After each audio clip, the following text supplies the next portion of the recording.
ملک میں امداد سمرو تہلکہ خیزیاں جاری ہیں. بڑی تہلکہ خیزی اور تنازع کے بعد ایک استعفیٰ آ گیا ہوا ہے. عمران خان کی خیبر پختونخوا حکومت جو ہے وہ لرز گئی ہے. علی امین گنڈاپور نااہل ہونے کے قریب ہیں. درخواست سماعت کے لیے منظور کر لی گئی ہے اور عمران خان صاحب کی قید تنہائی ہے جس کا فیصلہ ہوا ہے. 14 دن کی قید تنہائی. اور اس کے بعد کیا ہوگا؟ کیا میل ملاقاتوں کی اجازت ہوگی یا نہیں ہوگی؟ ایک بڑی درخواست بڑی عدالت میں پہنچ گئی ہوئی ہے. اور اس سے پہلے سندھ کابینہ کے متعلق میں نے کل اپنے ویلاگ میں گزارش کرنی تھی لیکن وقت گزر چکا تھا. یعنی ویلاگ طویل ہو رہا تھا تو زیادہ ویلاگ طویل کرنے سے میں نے بہتر جانا کہ آج کے ویلاگ میں اس معاملے پر بات کریں گے. تو سندھ حکومت پر بعد میں پہلے جو بڑی خبریں آ رہی ہیں نا، بڑی خبر ہے سندھ حکومت میں جو وزیر وغیرہ آئے ہیں، 9 رکنی کابینہ جو پہلے مرحلے میں بنی ہے وہ بھی بڑی خبر ہے. لیکن بڑی خبر ہمارے یہاں وہ نہیں ہوتی جو پازیٹیو ہو. بڑی خبر وہ ہوتی ہے جو نیگیٹو ہو، جس میں تہلکہ خیزیاں ہوں، ہنگامہ آرائی ہو. تو ہنگامہ آرائی شروع ہو چکی ہوئی ہے. حکومت بنی، استعفے آنا شروع ہو گئے. کس کا استعفیٰ آیا، اس استعفے کا کیا اثر پڑنا ہے اس پر بعد میں. پہلے علی امین گنڈاپور. عمران خان صاحب کے اوپر ایک کے بعد ایک مصیبت آ رہی ہے. باخبر لوگ، بڑی بڑی محفلوں میں، بڑے بڑے اجلاسوں میں، خفیہ میٹنگوں میں بیٹھنے والے لوگ یہ خبر لا رہے ہیں کہ اب عمران خان صاحب کے خلاف، پی ٹی آئی کے خلاف، پی ٹی آئی کا وہ حصہ جو 9 مئی کے ساتھ جڑا ہوا ہے، پی ٹی آئی کے وہ لوگ جو ابھی تک لوگوں کو انتشار کے لیے اکسا رہے ہیں. احتجاجی مظاہرہ نہیں، انتشار، اس میں فرق ہے. مزاحمت نہیں، تصادم. جو لوگوں کو تصادم کے لیے اکسا رہے ہیں ان کے ساتھ کوئی رعایت نہیں ہونی. جو 9 مئی کے بعد ایکشن ہوا تھا اس سے کہیں زیادہ سخت ایکشن ہونے جا رہا ہے. یہ باخبر لوگ جو بڑی بڑی، میں نے بتایا نا کہ خفیہ اور بڑی بڑی میٹنگوں میں بیٹھتے ہیں، وہ یہ بات بتا رہے ہیں. اب اسی کا نتیجہ یہ تھا کہ عمران خان صاحب جو روزانہ کور کمیٹی کی میٹنگ بنا کر بیٹھ جاتے تھے، لگا کر بیٹھ جاتے تھے. اور کل آپ نے سنا ہوگا بیرسٹر گوہر جب اپنا وزارت داخلہ نے فیصلہ کیا کہ عمران خان صاحب سمیت اڈیالہ جیل کے تمام قیدیوں کی ملاقات سیکیورٹی ریزنز کی وجہ سے 2 ہفتوں کے لیے بند کر دی جاتی ہے، اس پر پابندی لگائی جاتی ہے. تو بیرسٹر گوہر نے پریس کانفرنس کر کے کہا ہمیں تو عدالتوں نے کہا ہے کہ ہم تو کسی بھی وقت جا کر عمران خان سے ملاقات کر سکتے ہیں. پہلے 8 وکلا تھے، پھر 10 وکلا ہو گئے. کسی بھی وقت ملاقات کا تصور جیل مینول میں نہیں ہوتا، قوانین میں نہیں ہوتا. ہاں عدالت اگر کہتی ہے تو عدالت کہے گی کہ جیل مینول کے مطابق جو ملاقات بنتی ہے وہ کروائیں. یا کبھی ایکسیپشنل کوئی چیز ہو کہ جی اب یہ غیر معمولی حالات ہو گئے، اس میں ہمیں قیدی سے ملنا ہمارا ضروری ہے، تو اس میں پھر عدالت کسی بھی ٹائم، دن ہو رات ہو، عدالت کہہ سکتی ہے جا کے ملاقات کر لیں. یا جیسے ان کی بہن علیمہ خان، وہ جو کہہ رہی ہے کہ ان کی آنکھ میں انفیکشن ہے. پہلے وہ میڈیا نے رپورٹ کیا آنت میں انفیکشن، پھر جب میں نے ان کی اپنی گفتگو سنی تو آنکھ میں انفیکشن کہہ رہی ہے. اور وہ یہ کہہ رہی ہے کہ ہمیں اعتبار نہیں ہے جیل حکام پر، ہمیں سرکاری ڈاکٹروں پر اعتبار نہیں ہے، لہذا عمران خان صاحب کا جو علاج ہے وہ ہم اپنی نگرانی میں کروائیں گے. انہوں نے اپنے 2 ڈاکٹر بتائے، ڈاکٹر فیصل سلطان. ڈاکٹر فیصل سلطان کو تو عمران خان صاحب نے بہت بدنام کر دیا. اور اس کے علاوہ ڈاکٹر عاصم یوسف. ڈاکٹر فیصل سلطان کو عمران خان صاحب نے اس لیے بدنام کیا تھا کہ جب نواز شریف صاحب جیل میں تھے 2019 میں، جب ان کے پلیٹلیٹس گر رہے تھے، جب ان کی صحت گر رہی تھی، تو میڈیکل بورڈ بیٹھے تھے. کراچی سے ایک ڈاکٹر آئے تھے، اللہ بخشے وہ گزر گئے ہیں، میں نام ان کا بھول رہا ہوں، وہ ڈاکٹر آئے تھے. اس کے علاوہ پنجاب گورنمنٹ وزیر صحت ڈاکٹر یاسمین راشد صاحبہ تھی، تو انہوں نے بھی اپنے بورڈ شورڈ بٹھائے تھے. پھر ان سب نے ایک رپورٹ دی تھی کہ جی عمران خان اپنا نواز شریف صاحب کی طبیعت ٹھیک نہیں ہے، ان کی زندگی کو خطرات لاحق ہیں، لہٰذا ان کو علاج کے لیے باہر بھیجا جائے. اور عمران خان نے آن ریکارڈ کہا تھا کہ جی میرا شوکت خانم کی ٹیم نے بھی مجھے یہی رپورٹ دی ہے کہ نواز شریف صاحب کی حالت ٹھیک نہیں ہے، تو انسانی بنیادوں پر میں ان کو جانے دے رہا ہوں، یہ انہوں نے کہا تھا. اور عدالت کو کہا تھا کہ جی گارنٹی ذرا بڑا شاید 2-3-4 ارب روپے کا بانڈ بھروا لیں. عدالت نے کہا جی جس نے آنا ہے وہ زبان پر بھی آ جائے گا، اور جس نے نہیں آنا بے شک آپ ان سے 100 ارب روپے لکھوا لیں. تو 50 روپے کے بانڈ پر نواز شریف صاحب کو جانے دیا تھا. اور پھر نواز شریف صاحب تب آئے جب چیف جسٹس عمر بندیال ریٹائر ہو گئے تھے، اور نواز شریف صاحب کو یقین ہو گیا تھا کہ اب وہ جیل نہیں جائیں گے. تو بہرحال تو اس میں ڈاکٹر فیصل سلطان صاحب نے کہا تھا کہ عمران خان صاحب کے بقول کہ جی وہ تو واقعی نواز شریف صاحب بیمار ہیں.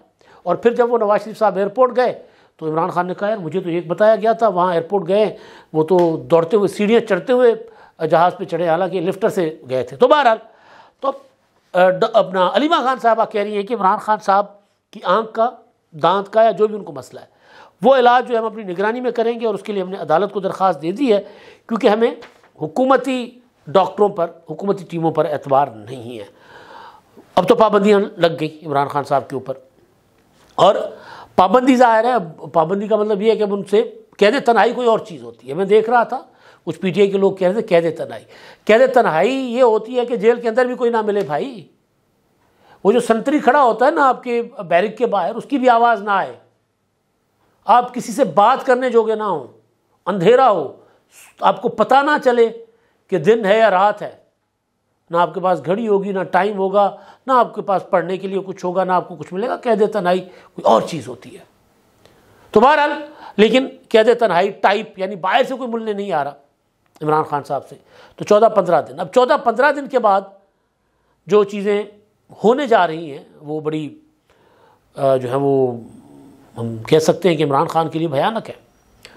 کیا ہونے جا رہا ہے اس پر میں آتا ہوں، لیکن پہلے اچھا اب یہ خبر ہے، اور خبر یہ ہے کہ جی عمران خان صاحب سے جو ملاقاتوں کی اجازت دی تھی نا اسلام آباد ہائی کورٹ کے ایک رکنی بینچ نے، اس کو چیلنج کیا گیا ہے، اور اس کی سماعت آج ہوگی، آج 11 بجے اس کی سماعت ہوگی، اور سماعت کریں گے چیف جسٹس عامر فاروق صاحب اور جسٹس طارق محمود جہانگیری صاحب، یعنی ڈی بی سماعت کرے گی سنگل بینچ کے فیصلے کے خلاف وفاقی اور پنجاب حکومت کی اپیلوں کی سماعت ہوگی۔ اب دیکھتے ہیں، ہو سکتا ہے کہ یہ ڈی بی آرڈر کر دے کہ ملاقاتیں بند کرنے والا سلسلہ جو ہے یہ روک دے، اور عمران خان کو جیل مینول کے مطابق اور قانون کے مطابق عدالت کے فیصلے کے تحت ملاقاتیں کروائیں، لیکن پھر بھی ملاقاتیں ریسٹرکٹ ہوں گی۔ ایسا نہیں ہوگا کہ 10 وکیل جا رہے ہیں، پولیٹیکل پارٹی کے لوگ جا رہے ہیں، اور اب یہ بھی ہو سکتا ہے کہ جو جیل کے اندر ٹرائل ہو رہا ہے اس ٹرائل میں بھی اس طرح جتھے لے کر پی ٹی آئی کے لوگ یا عمران خان صاحب کے اہل خانہ کو جانے نہ دیا جائے، کیونکہ سختیاں شروع ہو گئی ہیں، کیونکہ طے ہو گیا ہے کہ اب 9 مئی کے مقدمات جو ہے نا ان کو منطقی انجام تک پہنچانا ہے۔ ظاہر ہے جو مدعی ہے، جو ریاست ہے، وہ تو یہ سمجھ رہی ہے کہ مجرم ہے، عمران خان ماسٹر مائنڈ ہے، باقی جن کے نام ہیں سارے کے سارے، وہ سارے کے سارے کہہ رہے ہیں جی مجرم ہے، تو وہ منطقی انجام تو یہ ہوگا کہ وہ اپنا کیس پلیڈ کریں گے کہ جی مجرم ہے، ان کو سزائیں دیں، اور عمران خان کا مقدمہ اینٹی ٹیررسٹ کوڈ میں چلے گا، فوجی عدالتوں میں نہیں چلے گا۔ اور سپریم کورٹ آف پاکستان کو یہ یقین دہانی کروائی گئی تھی کہ ملٹری کورٹ میں جن کا مقدمات چلیں گے ان کو کیپٹل پنشمنٹ نہیں ملے گی اور بڑی سزا نہیں ملے گی، چند سال کی سزا ہوگی، لیکن اینٹی ٹیررسٹ کورٹ میں کیپٹل پنشمنٹ ہو سکتی ہے یا عمر قید تک ہو سکتی ہے۔ ویسے بھی عمر قید تو عمران خان صاحب بھگت ہی رہے نا، 14 سال کی سزا ان کو ہوئی اس میں توشہ خانہ میں، اور سائفر میں، بلکہ سائفر میں نہیں، سائفر میں 10 سال، 14 سال توشہ خانہ میں، اور اس کے علاوہ 7 سال میرا خیال ہے ان کو سزائیں ہوئی ہیں، کیونکہ میرا خیال میں اس لیے کہہ رہا ہوں کہ تھوڑا سا میں کنفیوز کر رہا ہوں، وہ جو تھا غیر شرعی نکاح، تو یہ لمبی طویل سزائیں تو عمران خان صاحب کو ہیں، اور ظاہر ہے ساری سزائیں ایک ساتھ ہی کٹنی ہیں، لیکن کم از کم 14 سال والی سزا تک تو معاملہ جائے گا نا، اگر اپیلیں منظور نہیں ہوتی، وہ اپیلیں بھی ان کی چل رہی ہیں۔ تو خان صاحب کے لیے اب جو چیزیں ہیں وہ تیزی کے ساتھ، ان کے اوپر جتنے مقدمات ہیں ان تمام مقدمات کے فیصلے ہونے، 190 ملین پاؤنڈ کا مقدمہ الگ سے چل رہا ہے، وہ بھی اوپن اینڈ شٹ کیس ہے۔ تو جو چیزیں ہیں نا، وہ جو میں نے کل آپ کو ویلاگ میں بتایا تھا کہ وہ جو سسٹم کے اندر سے ایک سپورٹ تھی نا بھرم کی وجہ سے کہ شاید عمران خان صاحب دوبارہ نہ آ جائیں، اور انہوں نے یہ تاثر بنانے کی اپنا کامیاب کوشش کی ہوئی تھی عمران خان صاحب نے کہ جی میں دوبارہ آ رہا ہوں۔ تو جب تک الیکشن نہیں ہوئے، جب تک شہباز شریف وزیر اعظم نہیں بن گئے، جب تک آصف زرداری صدر نہیں بن گئے، جب تک مریم نواز وزیر اعلیٰ نہیں بن گئی، تب تک ساری انتظامیہ، تمام ادارے اس بات کی وجہ سے کنفیوز تھے کہ یار دوبارہ آ جائیں گے تو پھر کیا ہوگا، تو لہٰذا وہ کہتے ہیں نا اپنا ماردہ بھی چھاویں سٹتا ہے، تو لہٰذا اگر وہ کوئی ایکشن لے بھی رہے تھے تو ذرا بہت پیار محبت سے کہ یار ایک دوبارہ آ بھی جائے تو ان کو کم از کم پتہ ہو کہ یار ہمیں تو آرڈر کچھ یہ تھا کہ جی ہم نے آپ کے ساتھ یہ کرنا ہے، لیکن ہم اس حد تک نہیں گئے تھے، ہم نے آپ کے ساتھ رعایت کی تھی، ہم نے آپ کو سایہ بھی فراہم کیا تھا، ہم نے آپ کو اے سی بھی فراہم کیا تھا، ہم نے آپ کو ملاقاتیں بھی فراہم کی تھی، تو اب وہ ختم ہو گیا، تو بڑی کارروائیاں جو عمران خان صاحب کے خلاف وہ آنے جا رہی ہیں۔ اچھا اب اصل اور بڑی خبر، وہ بڑی دلچسپ خبر ہے، وہ ہے عمران خان صاحب کی خیبر پختونخوا کی حکومت بچے گی یا نہیں بچے گی، وہ تو وہ جناب الیکشن کمیشن میں پٹیشن آئی تھی ایک اور وہ ان کے علی امین گنڈاپور صاحب جو خیبر پختونخوا میں وزیر اعلیٰ ہیں، 9 مئی کے ملزم بھی ہیں، ان کے خلاف جو مد مقابل ان کے امیدوار تھے JUIF کے محمد کفیل، انہوں نے ایک الیکشن کمیشن میں پٹیشن درخواست دائر کی. انہوں نے کہا علی امین گنڈاپور نے اپنے اثاثے چھپائے ہیں.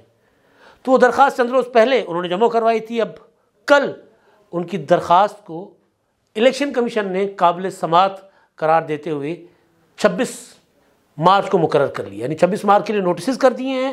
اور اگر یہ درخواست آگے چلے گی، اگر بڑھے گی، اور اگر محمد کفیل صاحب جو ہیں وہ یہ ثابت کرتے ہیں کہ علی امین گنڈاپور نے اثاثے چھپائے ہیں، تو پھر بھائی مسئلہ بن جائے گا. پھر یہ ہوگا کہ جس طرح آپ کو یاد ہوگا فیصل ووڈا صاحب ڈی سیٹ ہو گئے تھے قومی اسمبلی کی سیٹ سے، اسی طرح کئی اور اس طرح کی مثالیں موجود ہیں کہ ان کے خلاف فیصلہ آ جائے گا اور وہ نہ صرف ڈی سیٹ ہوں گے بلکہ اثاثے چھپانے کی وجہ سے 62(1)(f) کے تحت نااہل بھی ہو سکتے ہیں، کیونکہ درخواست میں ہی کہا گیا کہ نااہل قرار دیا جائے. تو عمران خان صاحب کے پاس ایک ہی مورچہ ہے خیبر پختونخوا کا، اور انہوں نے اپنے سب سے بڑا کھلاڑی اس میں اتارا علی امین گنڈاپور. اب علی امین گنڈاپور کی کرسی یعنی خیبر پختونخوا کی حکومت پہلے مرحلے میں خطرے میں ہے. جو معاملہ ہے استعفے کا، بہت بڑا رولا پڑا ہوا تھا پنجاب میں، اوورال پورے ملک میں، اور خاص طور پر سوشل میڈیا پر. ایک خاتون مریم اکرام نامی ٹک ٹاکر تھیں، اپنا PTI کی سپورٹر تھیں، نون لیگ میں آ گئیں، نون لیگ کا جھنڈا اٹھا لیا. میں دیکھ رہا تھا ان کے ایکس اکاؤنٹ پر انہوں نے اپنا شزا فاطمہ صاحبہ کا اور وہ ہمارے جو انفارمیشن منسٹر ہیں عطا تارڑ صاحب، ان کا شکریہ ادا کیا، اور مسلم لیگ نون کے لوگ جو ہیں وہ ایکس پر اور دیگر سوشل میڈیا اکاؤنٹس پر وہ الگ سے غصہ ہوئے ہیں کہ یہ کیا ہو گیا ہمارے ساتھ. تو بہرحال ان کے ریزائن کی خبریں آ رہی تھیں کل. تو میں نے کل شام ہی نوشین افتخار صاحبہ کو میسج کیا تھا کہ جی مجھے یہ خبر آ رہی ہے تو کنفرم کر سکتی ہیں آپ کہ انہوں نے ریزائن کر دیا ہے. مخصوص نشستوں سے میں نے بنایا گیا نا ان کو، جو نئی لسٹ تھی، نئی فہرست تھی اس میں، تو اس پر تھا شور کہ جی یہ کہاں سے آ گئی، یہ تو PTI کی تھی، یہ تو 9 مئی والی ہیں، تو یہ کدھر سے آ گئی ہیں. تو بہرحال وہ مسلم لیگ نون میں آ گئی تھی بھائی. تو ان کے متعلق طرح طرح کے دوسرے الزامات بھی لگ رہے تھے. تو نوشین افتخار صاحبہ نے مجھے میسج کا جواب دیا کہ جی ریزائن کر دیا ہے، کیونکہ ڈیمانڈ یہی تھی، مطالبہ یہی تھا کہ جی اس کو جو ہے وہ اپنا لے کر ان سے ریزائن لے کر ان کی جگہ پارٹی کی کارکن مائزہ حمید کا نام لیا جا رہا تھا کہ مائزہ حمید ڈیزرو کرتی ہے، ان کو MNA بنایا جائے. تو بہرحال نوشین افتخار کی تصدیق کے بارے میں بات بتا رہا ہوں آپ کو کہ جو مریم نواز نکلنے لگا تھا، مریم اکرام نے ریزائن کر دیا ہوا ہے. اب یہ ظاہر ہے پولیٹیکل پارٹیز کے اندر جو پولیٹیکل ورکر ہوتے ہیں نا، وہ ہر پولیٹیکل کارکن کی یہ اپنا خواہش ہوتی ہے کہ اگر ان کی حکومت آئے تو انہوں نے جو ایک طویل پارٹی کے ساتھ ایک جد و جہد کی ہے، قربانی دی ہے اپنا.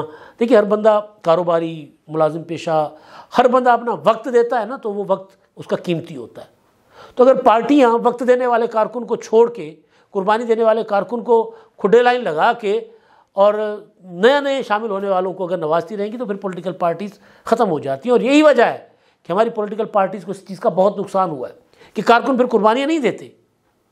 پھر نواز شریف صاحب اگر سروسز ہاسپٹل میں داخل تھے تو باہر 15 لوگ بھی نہیں تھے، کیونکہ لوگوں کو یہی تھا کہ یار انہوں نے آ کر پھر یہی کرنا ہے کہ اپنے خاندان کے اندر بانٹ دینی ہے، یا پیراشوٹرز جو آئیں گے ان کو دے دیں گے. تو یہ فیل جو ہے نا وہ کارکنوں کو پیچھے دھکیلتی ہے، اور مسلم لیگ نون نے کے اندر اس چیز کا ادراک ہوا ہے کہ نہیں یار یہ اب نہیں چلے گا. تو لہٰذا ریزائنمنٹ تھی، آغاز نوشین افتخار نے کیا تھا، انہوں نے بطور صوبائی صدر ویمن ونگ کی، انہوں نے ڈٹ کر کہا کہ جی نہیں یہ نہیں ہونے دیں. انہوں نے مریم نواز صاحبہ کو بھی کہا، انہوں نے پارٹی کے اندر بھی اس پر احتجاج کیا. تو بہرحال اب وہ ریزائن آ گیا. اب ان کی جگہ دیکھتے ہیں اپنا پارٹی کی ظاہر ہے کوئی کارکنی آئے گی. اب سندھ کابینہ کا جو معاملہ ہے وہ یہ ہے کہ پہلی 9 رکنی کابینہ، اس میں تقریباً جو زیادہ تر وزراء ہیں وہ وہی ہیں جو پہلے سندھ کابینہ میں رہ چکے ہوئے ہیں. ایک آدھ وہ ہیں جو پہلے MPA تھے لیکن کابینہ میں نہیں رہے تھے. تو اس میں جو سندھ کابینہ کی جو تشکیل ہے پہلے مرحلے کی، وہ دیکھ کر یہ لگ رہا ہے کہ جو مراد علی شاہ صاحب کی جو کور ٹیم تھی وہ برقرار ہے. اب جو اگلا مرحلہ آئے گا اس میں کچھ نئی لوٹ آ سکتی ہے، کچھ پرانے بھی ہوں گے کچھ نئے بھی ہوں گے، کیونکہ 9 رکنی کابینہ نہیں ہوگی، ابھی مشیر بھی آنے ہیں، معاون بھی آنے ہیں، کچھ مزید وزیر بھی آنے ہیں۔ جو کابینہ میں شرجیل انعام میمن صاحب ہیں، وہ ٹرانسپورٹ اور ماس ٹرانزٹ میں excise, taxation and narcotics, ان کو یہ قلمدان دیا گیا ہے۔ یہ جو الیکشن سے پہلے یہ جو بسوں وسوں کا آنا، اس سے پہلے اویس شاہ صاحب تھے جو ابھی اسپیکر ہے، اور پھر شرجیل آئے تو وہ ذرا چیزیں تیز ہونا شروع ہو گئیں، انہوں نے ہر روٹ پر بس بھی چلا دی، دکھا بھی دی، حیدرآباد میں بھی چلا دی، لاڑکانہ میں بھی چلا دی۔ اچھا، ڈاکٹر عذرا پیچیو آصف زرداری صاحب کی بہن ہے، وہ صحت اور بہبود آبادی، اور ان کا ہیلتھ میں تو سندھ نے بہت اچھا کام کیا ہے، بڑے بڑے ہاسپٹلس بنے ہیں۔ پرائمری ہیلتھ ایک ایشو ہے، وہاں پر ابھی تک بیڑا غرق ہے، اس کو دیکھنے کی ضرورت ہے، تو ہو سکتا ہے کہ اب اس طرف توجہ دیں، تو ان کو دوبارہ کابینہ میں شامل کیا گیا ہے۔ ناصر شاہ صاحب وزیر اطلاعات رہے، وزیر بلدیات رہے، اب ان کو دیا گیا وزیر توانائی اور منصوبہ بندی اور ترقیاتی۔ سردار شاہ صاحب، ان کو ایجوکیشن، بہت اچھا کام کیا انہوں نے ایجوکیشن میں، education and literacy, college education اور مائنز اور منرل ڈیولپمنٹ، انہوں نے بہت اچھا کام کیا ہے، بہت متحرک وزیر ہے۔ سعید غنی صاحب لوکل گورنمنٹ اور ہاؤسنگ، پلاننگ ڈپارٹمنٹ اور public health engineering. Saeed Ghani کا کام پہلے بھی بلدیات میں رہ چکے ہیں، اور کراچی میں تو پیپلز پارٹی میں انہوں نے جان ڈال دی ہے، تو سعید غنی بھی ایک مراد شاہ صاحب کی یا بلاول بھٹو کی جو کور ٹیم ہے سندھ کے حوالے سے، اس کا حصہ ہیں۔ جام خان شورو پہلے بھی اریگیشن میں منسٹر تھے، بلدیات میں بھی رہے ہیں، لیکن دوبارہ ان کو اریگیشن اور خوراک دی گئی ہے۔ ضیاء الحسن لنجار، یہ اپنا پہلے میرا خیال ہے نہیں رہے، ان کو داخلہ دیا گیا ہے۔ اور سردار محمد بخش خان مہر پہلے بھی اسپورٹس کے منسٹر تھے، اب دوبارہ ان کو ایگریکلچر اپنا اور sports, youth affairs, inquiries and anti corruption, یہ ان کو دیا گیا ہے۔ علی حسن زرداری، لنجار صاحب پہلے وزیر رہے ہیں، علی حسن زرداری پہلے نہیں رہے، ان کو جیل خانہ جات دیا گیا ہے۔ ذوالفقار شاہ نوجوان، جن کو اپنا الیکشن سے پہلے جن کے اوپر حملہ ہوا تھا، گولی لگی تھی میرپور خاص سے، ان کو کلچر، ٹورزم اور آرکیولوجی کے قلمدان سونپے گئے ہیں۔ اللہ بخش ننو خان بھائیو، یہ نئی انٹری ہے، فارسٹ اور وائلڈ لائف ان کو دیا گیا ہے۔ احسان اللہ مزاری پہلے فیڈرل میں تھے، ان کو دیا گیا ہے، انٹرپرینشل کوآرڈینیشن کے مشیر ہیں یہ، پہلے فیڈرل میں یہی منسٹری تھی ان کے پاس۔ سید نجمی عالم کراچی سے، human settlement, special development and social housing اور محکمہ لائیو اسٹاک اینڈ فشریز، یہ بھی نجمی صاحب بھی پارٹی کے بہت پرانے اپنا متحرک رہنما ہیں، اور ان کو لایا گیا کابینہ میں۔ تو جو کور ٹیم تھی جس کی وجہ سے گورننس کچھ بہتر ہوئی تھی سندھ میں، اس کو ریپیٹ کیا گیا۔ اب دیکھتے ہیں جو اگلا مرحلہ ہے اس میں کن کن کو شامل کیا جاتا ہے۔ اب تک کے لیے اتنا ہی، اللہ حافظ۔